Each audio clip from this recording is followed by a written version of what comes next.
Welcome to the Cutting Room Floor, a Southland Christian Church podcast. Each week, we sit down with our teacher to talk through what didn't make it into Sunday's sermon, thoughts, stories, or questions that got left on the cutting room floor, but still matter. No script, just real conversations that allow us to go deeper into last week's sermon. Thanks for being with us. Let's jump in. Well, hey everyone, and welcome to the Cutting Room Floor. My name is Neil, and across from me today, I have Mr. Jon Weece. Jon, thanks for being here with us today. Good to be here, Neil. Yeah, hey, so we're in the second week of our Toy Story series that we just launched last week, and today we're in the men-women marriage side of this, but we're in the men specifically. Sure. And today you talked about provider versus performer, and I'm sure in a series like this, there's probably a ton of content that you're trying to sift through and be like, well, what do I want to add? What do I not want to add? Sure. And you're also trying to build off of Scott's message or sermon last week, so maybe today, if you can just set it up for us, what did you kind of leave on the cutting room floor, or what were you trying to process and chew on as you're preparing this sermon for this weekend? Yeah, so the passage is Philippians 2, 1 through 11, and probably historically that was a hymn or a worship song in the first church of some sort, and we see this consistently in Paul's writing. He does it in Romans twice, he does it in 1 Timothy. He puts the lyrics of a song that was probably being sung in the church at that time. Okay. And this feels like that. He's walking through the life of Jesus, did not consider equality with God something to be grasped, made himself nothing, all those great lines. And so Scott had asked me to just focus on the humility portion of that, do nothing out of selfish ambition or conceit, but in humility. So, usually what I'll do, Neil, is I'll have 1 to 2 pages of notes from my study, illustrations, and I set that beside my computer, and that guides me as I write. 75% doesn't end up in the sermon. Sure, yeah. And so when you say what was left on the cutting room floor was a lot. But 75%? Oh, yeah, easily. Really? Easily, yeah. So there's probably 3 or 4 more sermons in your notes, and then when you walk away, you're like, man, if I ever get a chance to preach on Philippians 2 again. You've got all this. Yeah. 75%. That's incredible. It is incredible. So the Bible stuff I left out was interesting. I was thinking about Joseph in the Old Testament. His brothers beat him up. They sell him into slavery. And for 20 years, his life is horrible. Yeah. He's a slave in Egypt. Yep. He's accused of something he didn't do, so he goes to prison. Eventually, he gets out and he becomes a leader in Pharaoh's court, which is impressive. Yep. And it all comes full circle where his brothers come in a time of need, and think about what you would want to do to your brothers if they'd revenge. Revenge. Yeah. And he demonstrates unbelievable humility. So that was one guy didn't even get a touch. Yeah. David's another one. Here's young King David, and he's not even king yet. He's just been chosen by Samuel. Saul's the king, and Saul tries to kill David out of jealousy multiple times. And multiple times, David has an opportunity to kill Saul, pay him back, and he chooses not to. So when you look at David's sin, which everybody tends to focus on in his life, how can this guy be a man after God's own heart? It's because he didn't take revenge. He didn't, he honored authority. That's humility in a lot of ways. So that stayed on the cutting room floor as well. And, we've all had bosses or people that we have to report to that are not always easy to deal with. And I thought in both those situations, that would have been so practical to walk in. How do you remain humble as a man in the workplace? Maybe you don't get along with your supervisor or your manager or the owner of the business. Yeah. So a lot of great practical lessons, but ultimately just decided to focus on how Jesus demonstrated this kind of humility. So I drew themes out from his life. Yeah. So yeah. No, it was good. It was good. So, you had a couple of things in here that you mentioned. I'd love to just kind of ask a couple questions if that's absolutely. okay. So, absolutely. You talk about your dad a lot. Sure. I never got to meet him. I would have loved to have met your dad, but the leaving places and people better than you found them. That was kind of like one of your first points in the message. Sure. But how did your dad maybe exemplify that? You see it in the trash at the St. Louis airport, I think is what you had said. But what other ways did you see your dad exemplify that humility side of it as you kind of lived your life? Yeah, that's a great question. I think personally with my mom, my mom meant everything to my dad. He married her, and my dad was 6'4", my mom's 5'2". She's just sweet. But she was a firecracker, and if she said something to him, it took form. It meant something to him. So, I could see him at times nodding his head and listening to her. He listened to her really well. Other times, just serving her. and he elevated her above himself. And I got to witness that and have a front row seat to that. So I had a good example of what I thought marriage should look like in my parents, but my dad led in that. Yeah. Professionally, I would say my dad was really, really a brilliant man, hyper educated, but would never lead with that. Matter of fact, I don't think most people knew, what was going on in the brain. But to put things in such a simple way, it's hard. Some people look at simplicity and think that's shallow.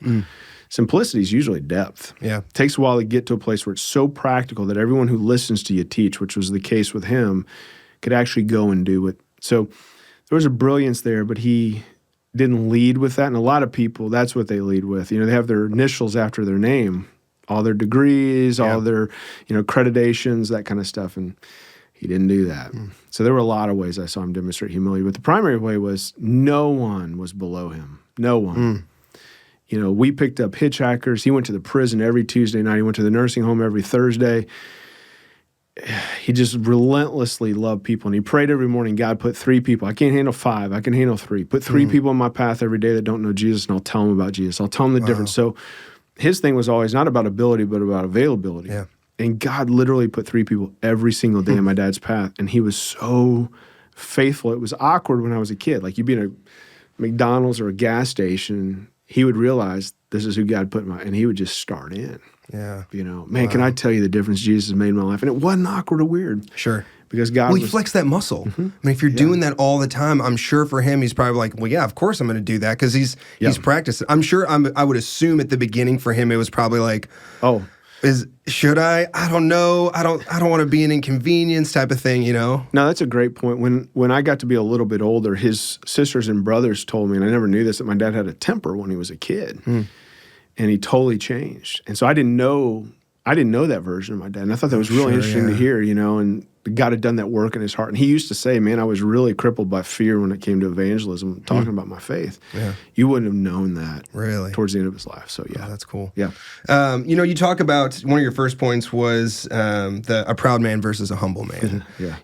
As I was listening to that, I thought, man, I feel like in culture right now, a proud man is celebrated, right? A proud man is strong, and a proud man is all these things. And a lot of times when you think of humility, at least in culture right now, how it's being portrayed as like weakness. Sure. Well, if you're humble, that's just someone I can walk all over. Yeah. Can you maybe kind of break that stigma and kind of go, okay, no. We've got it backwards here. How does that work? How should we be viewing that? Yeah, so again, as we've talked about on staff recently, everything in God's system is binary. So you have heaven and earth, you have light and darkness, you have man and woman, you have Satan, and you have Jesus. Okay, so Satan is a representation of a proud man. His pride, he wanted to sit on God's throne and be God, and that led to his downfall. Jesus is the humble man, and so you see this stark contrast between the two. Pride is an insecurity, because what are we really proud of? What are we putting our faith in, right? And so it's hard for the world to understand this, but it's a glaring insecurity and weakness rooted in fear and arrogance. And so men hide behind it, and they hide behind false fronts of success, false fronts of accomplishment, and again, positional versus relational leaders. Again, another dichotomy. They're a binary situation. Jesus didn't lead with position. I'm the Son of God. I'm the creator of the universe. You will follow me. Could have easily done that. Easily done that. He didn't like titles, So humble man, what did he do? He demonstrated, I'm going to build a relational bridge to you. And when I'm done, the love's going to be so compelling you'll want to follow me. That's humility, and that's strength. That takes a lot of strength to do that to your wife, do that to your children, and to trust that if I put their needs above my needs, God will take care of my needs, right? That's a real strength. There's nothing weak about that. And so the technical word the Bible uses is meekness. And, meekness is a fascinating concept in the Greek ancient literature culture. It's where you take a horse and you put a bit in its mouth and you steer it. You rein in the power of the horse. Really what meekness means is power under control. Oh, I love that. Or power surrendered, right? Yeah. And so what a man should be is power surrendered. I could use my strength for ill-gotten gain. I could hurt people with it, or I could dominate them. But a real man surrenders that power to God and lets him steer it and aim it towards the right things. That's humility. There's nothing weak about that. I love the definition. Yeah. I'm going to write that down. There's something to do with that in my life. In a couple weeks, I'm going to be teaching on modesty. I've got the sermon on modesty for women, which awesome. Thank you, Scott Nickel, for that assignment. But there's a really cool. The Greek word is absolutely phenomenal. Oh, cool. And I can't wait to unpack. So stay tuned for that in a few weeks. Yeah, make sure to be there for that week, and that's awesome. You had brought up the example that you had from your father. Yes. Sitting there in the room, some dudes might be going, my dad was absent. I love my dad. Mm-hmm. One of the examples or things that was said to me was "Do as I say, not as I do." Yeah, type of thing. I'm sure I'm not the only one who's heard that before. So when you look at guys who go, "Man, great, man, I'm so happy that you had a great example in your life as a dad." I didn't have a dad growing up, or he was absent, or he was kind of there, but, not living for Jesus type of thing. Like, what would you say to one of those guys to be able to go, hey, there's maybe some still time for redemption in that? Or how do you help them navigate that moving forward to kind of, okay, here's what to look for? No, that's a great question. I think I've always described this like almost like a railroad track. And so your life is going in a certain direction, and you're healing and you're dealing with whatever pain came from your childhood. All of us have been wounded and affected negatively in some levels by childhood. So as you heal, you're surrendering that bad example, the pain, the lies that you believed when you were younger to the Father. Okay, you're giving, man, God, this impacted me in a negative way. Same time, you're dealing with it. And I think the way you deal with it is, man, begin to reverse that generational legacy. Yeah. Every one of us have seen enough men, even if we didn't have it in our dads, who lived the right kind of life and stood out, an example to us that we can go, I've just been allowing myself to make excuses and to live like all the other dudes in our society, and I need to take ownership of that. So as God's healing your heart, you're dealing with that by practicing. You're not going to get it right. Just because I have a great dad and just because I've been around a lot of godly men, my wife will tell you she should do this podcast, honestly. It's not humility to talk about yourself. So you're figuring it out as you go. And that's the cool thing about grace is there's margin for mistake. Like, God's not going to beat you up. He's actually going to be cheering you on. And I always tell people, I can tell you more what not to do than what to do, because I've learned from failure. Failure's a wonderful teacher when you're living under this condition of forgiveness that God grants you. And there's no pressure. Yeah. And when I make a mistake, just own that. But practice with the people close to you and watch how they light up when you serve them, right? Because that's at the end of the day, all we got to do as men is just serve people. Yeah. And so I like to walk in a room, take control of the room. And the way I take control of a room is just by making sure everybody in there's okay. Yeah. I'm going to serve them. Right? That's cool. Yeah. Oh, I love that, man. Yeah. So as we're kind of looking through and as I was listening to your manuscript or your sermon today, one of the things you had talked about was criticism and compliments as well. I can't imagine sitting in the seat that you're in for the last, 26 years? Is that right? That's right. Close? Yeah, so 26 years of leading this church. I know the seat I'm in on staff and the emails that we get, just from programmatical standpoint or creative things or whatever. But you leading this church, like, I'm sure you're like, man, there's been some highs of like, oh, they loved it. It was great, especially in your young age. Sure. But then also just the criticism of like, oh, I really said something that ticked some people off, or I got it wrong or whatever. I think how does humility come into play with that? Because that's, I'm sure in our lives, you said this even in your sermon, like, men, there's not enough compliments you can get and enough criticisms that you would like to avoid type of thing in your life. How does humility play into that? And I'd even go a step further to go, how have you dealt with it over the years of you leading Southland? Sure. Two people in my life that I talk to about it. One is God, obviously. I take it straight to him, especially if it's criticism. Yeah. And I just say, God, I'm sure there's a grain or a thread of truth in what this person is saying that I can learn from and grow from. I never respond in the moment, ever. So if it's verbal, written, doesn't matter. I give it 24 hours because in the moment it hurts or it makes you angry. Yeah. So it either induces sadness or anger. Neither one of those will you give the right response in. So I always say to myself, does this need to be said, what I'm about to say, and does it need to be said right now? Typically the answer is no. So just wait 24 hours. Yeah. So I talked to God about that. I also talked to my wife because it does sting. You got to have a safe place where you can say, hey, got this today, or she'll pick up on it before I even bring up, dude, you're moping or you're being grumpy or whatever it is, what happened. They know us so well. They know. Yeah. It's like, and as a feeler, you know, I'm in the worst position on the planet as a feeler because I genuinely feel what other people feel. Yeah. And God wired me that way. That's not a, you know, some people see that as a weakness. I don't. You know, I see it as a strength, but it has its downsides. And when there's criticism, you know, I just remember the source of it's usually Satan. It's not the person necessarily. Something might be going on in their life. Sure. And, you know, sometimes you have to distance yourself from mean people. And silence is a great option. My dad said, he who throws dirt loses ground. So, you know, you can pour water or gasoline on that fire. I choose typically to throw water on it and totally ignore the really mean stuff that comes in.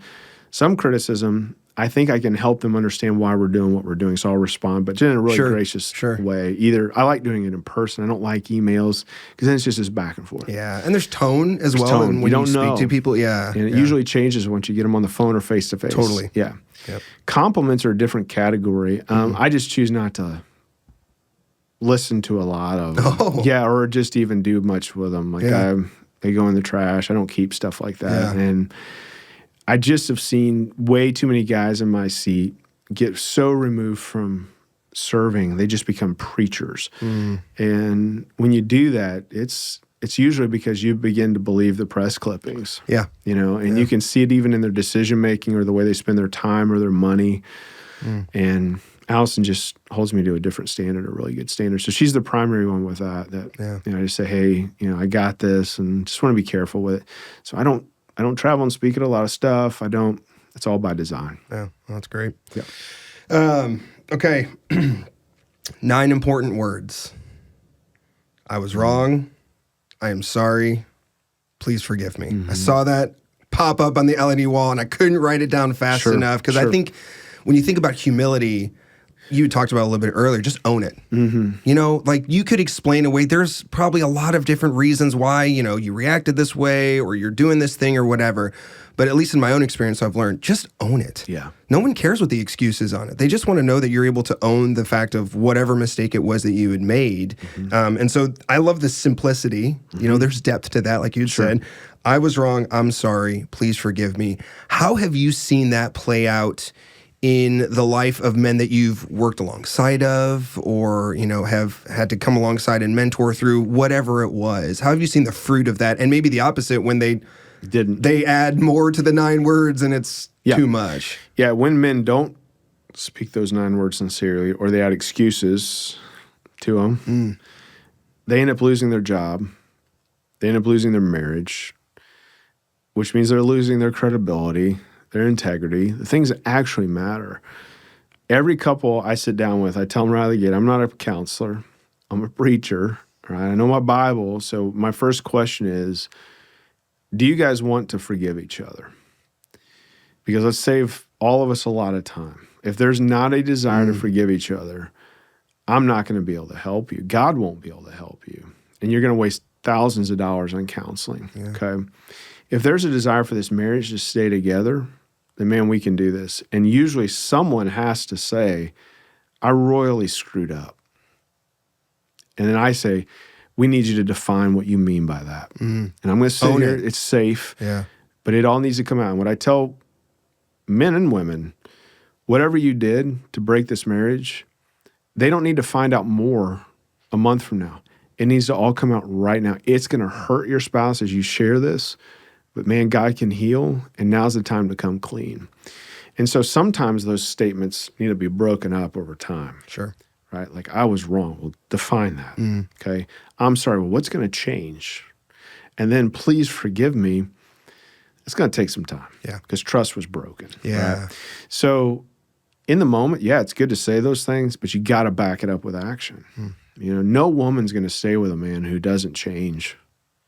He keeps saying that it's the boy who cried wolf. Yeah. No woman's going to come back to that. Rightfully so. Yeah. That makes sense. I think kind of the culmination I got from this in your sermon was like service. Yes. I love Philippians 2:3. Do nothing, underline, circle, highlight, huge word. Cut it out and put it wherever you need to see it. It's really hard to do too. Oh, do nothing, because that's the opposite, right? I want to do everything. Yes. Yeah. I want appreciation. Do nothing from selfish ambition or conceit, but in humility count others more significant than yourselves. So the next verse is just loaded. I love that one. Let's see. And this, when you were talking about your dad, I'm like, this is your dad. Let each of you look not only to his own interest, but also to the interest of others. I want to see three people. Yeah. In the Message version of this, it says something to the effect of, forget yourself long enough to lend a helping hand. Yeah, great line. I thought, simplicity of that. Man, you want to be able to practice humility, serve. You want to figure out what it looks like to be able to know, like, hey, I'm not as big as I thought I was. Sure. And serve. And it honestly, we've experienced this. I think I've told you this before with when our daughter got diagnosed, it was all we could think about was ourselves. Everything we wanted to do was just us. And then we went, okay, we got to help other families. Sure. With what we've gone through, how can we help others? And you kind of look at that, you talk to other families, you serve other families, and you go, okay, one, I'm not alone in this. Yeah, absolutely. And two, man, God was able to take something in our lives and redeem it. For something good. For some great. Yeah. And I love that side of it. But that doesn't happen without serving. Yeah. How have you seen that kind of play out in your own life with the service side of things? Because that's where I think I want to land this as well is how can we serve each other? But how do you see that play out? Yeah, you've heard me say this before, that I think most Christians in the United States, and we see this in the American church, they get three of the verbs. They nail them. Singing, studying, praying. Right? Yeah. Christians love those three because those are the three easy ones. You get to do them by yourself. And then they huddle up and they talk about how those people are singing, studying, and praying, and then it just becomes this internal little thing. We do those three things so that we can serve. It's the fourth verb that Jesus exemplified. Sure, he went away and he prayed and he sang and he studied in the synagogue, but it was fuel and aimed him at people. Most people want to avoid people because they're messy. Yeah. And they're afraid, well, if I actually jump in with this person, it's going to take a lot of time and attention. You better believe it. And it will. It's going to be train wrecks. Yes. But what a rewarding way to live. You go to bed tired in the right way, and you have a clean conscience, and so you walk into the grocery store, and there's that little lady standing there at the self-checkout area, and it's just her job, brother, for 8 hours a day to make sure that when stuff goes wrong at your little checkout, think about that, man. It's a lot. And she's doing us a favor. Yeah. So we need to pay attention to her. We need to compliment her and thank her. So the old progressive commercials, you're becoming your parents. Well, our parents, they had something figured out. Yeah. They talked to everybody. They acknowledged everybody. And our culture is so insulated and hibernated right now that we're not seeing each other. So serving is just simple acknowledgement that you exist and you matter to me, and I'm going to express it on my face, and I'm going to express it with my words. Yeah. And you know what? Let's say 9 out of 10 people think you're weird. Who cares? You at least made one. You made a touch, and you're rolling the dice, but there's probably one that will be like, man, and I'm just telling you from experience, people open up. Yeah. And they begin to trust you when they figure out you're kind. Yeah. So kindness and humility, two things I always want to grow in every year. And, this role threatens both. I'm sure. Yeah. I'm sure. Well, so people are listening to this, or at least this is coming out on Wednesday of this week. Today's Sunday. Sure. And you gave this kind of challenge. Let me make sure I have this correct.